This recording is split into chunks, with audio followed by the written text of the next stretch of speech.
Hey everybody. So today's video is going to be on the topic of corrective feedback. If your teacher knows what they're doing, you've received corrective feedback. Those comments, those corrections, those little things that your teacher says to you anytime you make a mistake, or maybe there's a better way to say something that you just said. We're going to talk a little bit about what it is, how it helps, and what to do if you're not getting it. So not everybody likes being corrected by their teachers. Believe me, I get that. Because depending on how your teacher gives you the feedback, it can either be really useful or it can be super annoying and make you super anxious. Like for me personally, I don't care for feedback that happens right at the moment that I make the mistake. I find it disruptive, it interrupts my train of thought, and I don't always write down what the teacher says. And of course, if I do write down what the teacher says, then the teacher gets annoyed because they're being interrupted during their flow of teaching.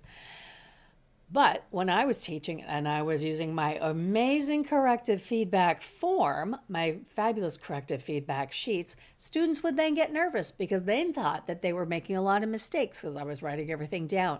So there isn't a lot of agreement about how to feel about corrective feedback or how to give it. So based on my experience both as a language learner and as a teacher, here are my thoughts.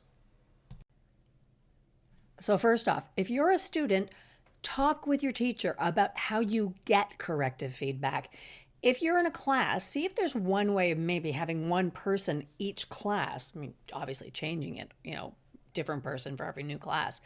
Have one person take down all of the corrections that the teacher gives and then share it amongst all the students at the end of class. In an ideal situation, a teacher would write down that information, especially if you have a lot of students in your class. And that's feasible if it's a private class or a one-on-one class, it's a little easier.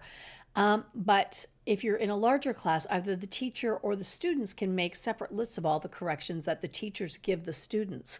If you do it that way, though, the important thing to remember is to review all of the corrective feedback so that everybody understands what went wrong, what's better to say, or if there's just a different way of saying it in your target language.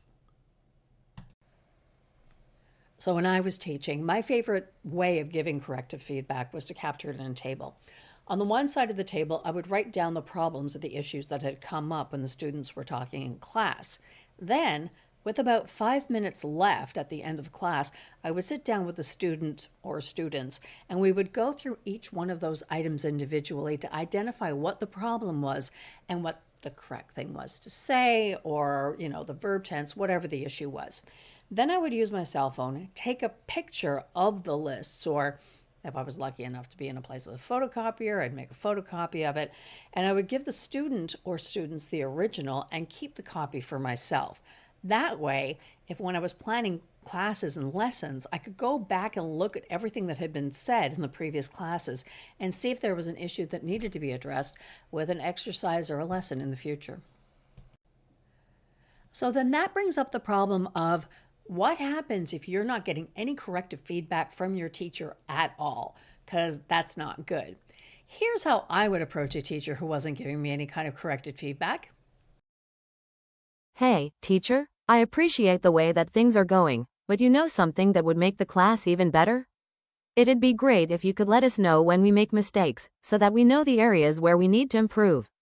It'd be extra great if there was some way of recording that correction, too. We don't want your advice to be wasted.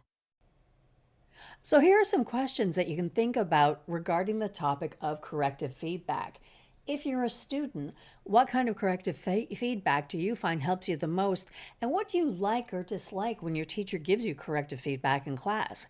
If you're a teacher, what do you wish that your students would actually do with the corrective feedback? Are there things that you wish they would be doing to help their studies that they're not doing, or are there different ways that maybe they want you to provide the corrective feedback? Leave me a comment. I'm going to open the comments for this video, so leave me a comment and let me know what you think. And as always, if you have any questions or any comments, don't hesitate to get in touch. I can be reached via email at detoatolearning@gmail.com or via Instagram at the handle @yourlangteacher. Thanks very much and talk to you soon.